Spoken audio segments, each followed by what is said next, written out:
A maioria das pessoas acredita que ser manso e humilde significa ser fraco, passivo, ou deixar que os outros pisem em você. Mas se isso fosse verdade, então Jesus seria o oposto do que ele realmente foi. Porque Jesus não foi fraco. Ele não ficou em silêncio diante da injustiça. Ele não evitou confrontos quando a verdade precisava ser defendida. E ainda assim, ele disse: "Aprendei de mim, porque sou manso e humilde de coração." Mateus 11:29. Então a pergunta é: o que Jesus realmente quis dizer com isso? Quando ouvimos a palavra manso, normalmente pensamos em alguém sem força, sem coragem ou sem personalidade. Mas a ideia bíblica de mansidão é completamente diferente. A palavra usada no grego é praus. Ela era usada para descrever um cavalo selvagem que havia sido treinado. O cavalo continuava forte, continuava poderoso, mas agora sua força estava sob controle. Isso muda tudo, porque a mansidão bíblica não é ausência de poder, é poder governado. Jesus não estava dizendo: "Sejam fracos como eu." Ele estava dizendo: "Aprendam a controlar sua força como eu."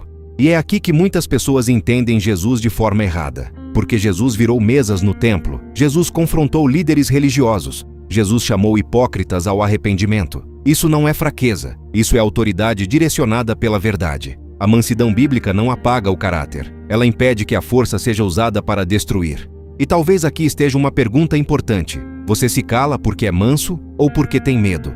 Porque a Bíblia nunca chama de manso aquele que se cala por covardia. O manso bíblico pode confrontar, pode falar com firmeza, mas escolhe não ferir por orgulho ou ego. Agora observe outra palavra que Jesus usa: humilde. No grego a palavra é tapeinos. E humildade não significa pensar que você não vale nada. Isso não é humildade. Isso é identidade destruída. A humildade bíblica é reconhecer quem você é diante de Deus, sem se exaltar, mas também sem se diminuir. Jesus sabia exatamente quem era. Sabia que vinha do Pai. Sabia que tinha autoridade. E ainda assim, lavou os pés dos discípulos. Isso não foi insegurança. Foi segurança completa. Porque somente alguém seguro da própria identidade consegue servir sem precisar provar valor o tempo todo.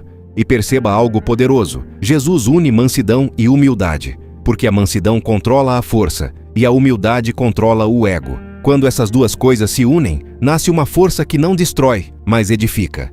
É por isso que Jesus conecta isso ao descanso da alma. Porque quem não controla a própria força vive reagindo a tudo, e quem vive dominado pelo ego vive se comparando o tempo inteiro. Mas Jesus oferece outro caminho: uma vida governada por Deus, uma vida onde o poder não controla você e o ego não escraviza você. Olhe para Moisés. A Bíblia o chama de o homem mais manso da terra. E ainda assim, ele enfrentou o faraó, confrontou o povo e falou com autoridade. Então por que ele era chamado de manso? Porque ele não agia pelo ego, ele agia pela obediência. Isso é mansidão.